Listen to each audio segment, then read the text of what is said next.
በኩግራም ወረዳ ውስጥ የሚገኘው ትልቁ የመንግስት ባንክ በጠዋት ፀሐይም ያንጸባርቃል። በዙሪያው ውድ መኪኖች ተሰልፈዋል። የሚያብረቀርቁ ጫማዎች ድምፅና የሽቶ መዓዛ በየቦታው ይነፍሳል። ነገር ግን በዚያ በተከበረው ስብስብ መካከል አንድ አዛውንት ቀስ ብለውም ገቡ። ነጭ ቢጃባቸውን፣ የቆሸሸ ሱሪ፣ የተቀደደ ጫማና የቆየ ቆብም አድርገዋል። ይህ ተራ የሚመስል አዛውንት የወረዳው ዋና አስተዳዳሪ ጂኤም የሆኑት የአብዱልቃድር አባት ሐጂ አብዱረሂም መሆናቸውን ማንም ሊገምት አልቻለም ነበር። ሁሉም ሰው በንቀት አያቸው። ይህ ሽማግሌ በእንደዚህ ያለ ትልቅ ባንክ ውስጥ ምን ሊሰራ መጣ የሚለው ትልቁ ጥያቄ ነበር። በዚህ ጊዜ አዛውንቱ ቀስ ብለው ወደ ካውንተር አመሩ። በካውንተሩ ፋጢማ የምትባል የጥበቃ ሰራተኛ ተቀምጣ ነበር። አዛውንቱ ለፋጢማ ልጄ ሆይ ከባንኩ ገንዘብ ማውጣት አለብኝ፣ ይህንን ቼክ ውሰጂውም አሏት። ፋጢማ ቼኩን እንኳን ሳታይ በአዛውንቱ ላይ መጮህ ጀመረች። ይህንን ያህል ድፍረት እንዴት አገኘ? ወደ ባንክ መምጣት? ይህ ባንክ ያንተ አይነት ላሉ ሰዎች አይደለም። ለማኝ ለምን እዚህ መጣ? ይህ ባንክ ለባለ ሀብቶች ነው። እዚህ ትልልቅ ሰዎች አካውንት አላቸው። አንተን የመሰለ ሽማግሌ በዚህ አካውንት የመክፈት ብቃት እንኳን የለህም። ከዚህ ውጣ፣ ካልሆነ ግን ተደብድበህ ትወጣለህም አለችው። አዛውንቱን ልጄ ሆይ መጀመሪያ ቼኩን ተመልከቺ፣ 500,000 ብር ማውጣት ፈልጌ ነው የመጣሁትም አላት። ይህንን ስትሰማ ፋጢማ በቁጣ ገነፈለች። ይህ የመጫወቻ ቦታ እኮ አይደለም። ያልከውን ሁሉ ዝም ብዬ እቀበላለሁ ብለህ አሰብክ? አንተን ለመሰለ ሽማግሌ እንዲህ አይነት አቅም የለህም። 500,000 ብር አልክ? በህይወት እንዲህ አይነት ገንዘብ አይተህ ታውቃለህም አለችው። ቶሎ ከዚህ ሄድ፣ ካልሆነ ግን በእርግጫ አስወጣሃለሁ ስትል ዛተችበት።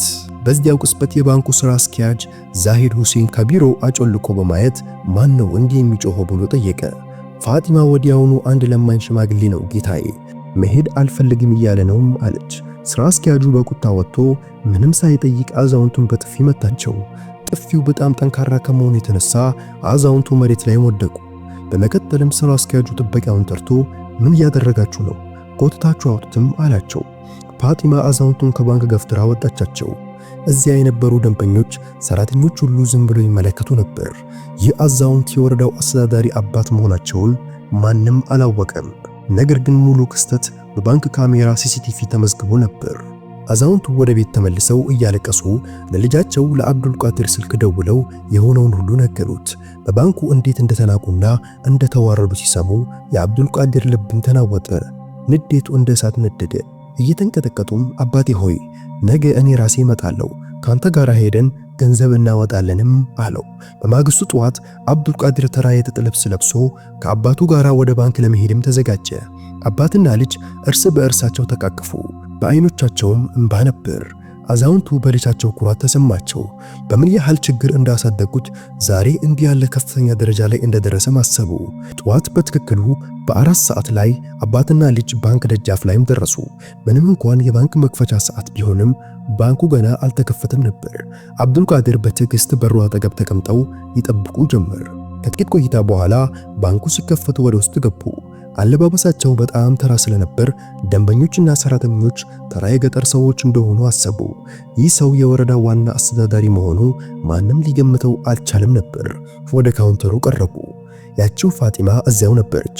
አብዱልቃድር በትህትና እመቤት፣ ገንዘብ ማውጣት አለብን፣ የአባቴ መድኃኒት መግዣ፣ ሌሎች አስቸኳይ ስራዎች አለብን፣ ይህንን ቼክ እዩ አላት።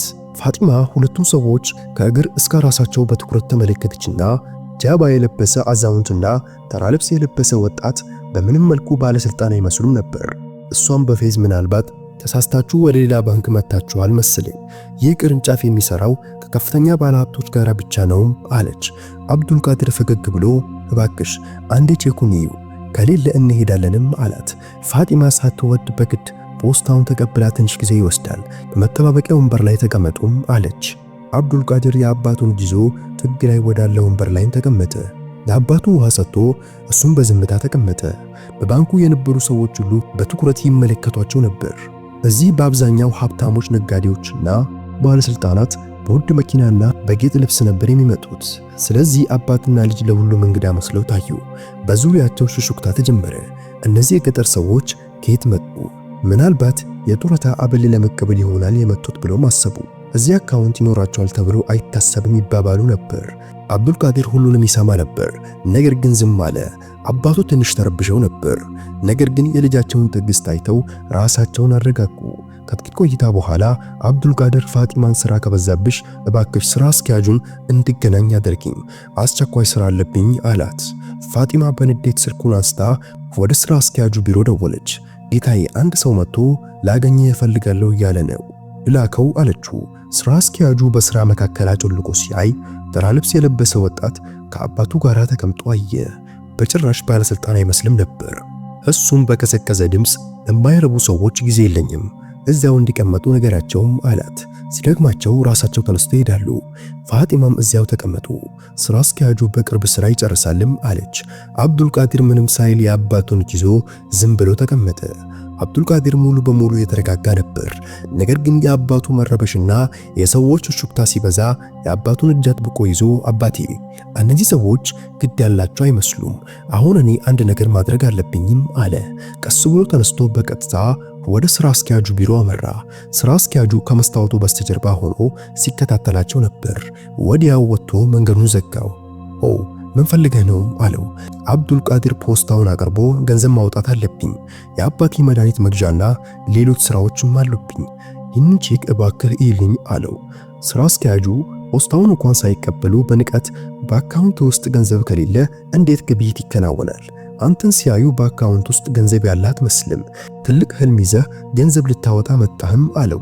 አብዱልቃድር አሁን በረጋ ድምፅ አንዴ ቼኩን ብታየው ጥሩ ነው፣ እንዲህ በግምት መናገር ትክክል አይደለም አለው። ስራ አስኪያጁ አሁን በይፋ ሳቀ። ወንድሜ በፊቱ አይቼ ብቻ ማን ምን እንዳለው የመለየት ልምድ አለኝ። በየቀኑ አንተን የመሰሉ ሰዎች ይመጣሉ። ባንኩን አታንጨናቅ፣ ሁሉም ሰው አንተን እያየህ ነው፣ ድባቡን እያበላሸህ ነው። አሁኑኑ ብትሄድ ይሻልሃልም አለው። የአብዱልቃድር ፊት አሁን የረጋ ነበር። ነገር ግን በአይኖቹ ውስጥ አንድ የተለየ ብርሃንም ታየ። ከሰላሙ ይልቅ ጥንካሬው እየታየ መጣ። ምንም ሳይል ፖስታውን ጠረጴዛ ላይ አስቀምጦ በለሰለሰ ድምፅ እሺ እየሄድኩ ነው፣ ነገር ግን አንድ ጥያቄ አለኝ። በዚህ ፖስታ ውስጥ ያለውን መረጃ አንዴ በእርግጠኝነት አንብበው፣ ምናልባት ይጠቅም ይሆናልም አለው።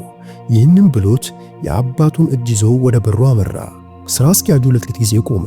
ከዚያ በእርጅና ጊዜ ሰው ያገኘውን ይናገራል ብሎ ወደ ወንበሩ ተመለሰ።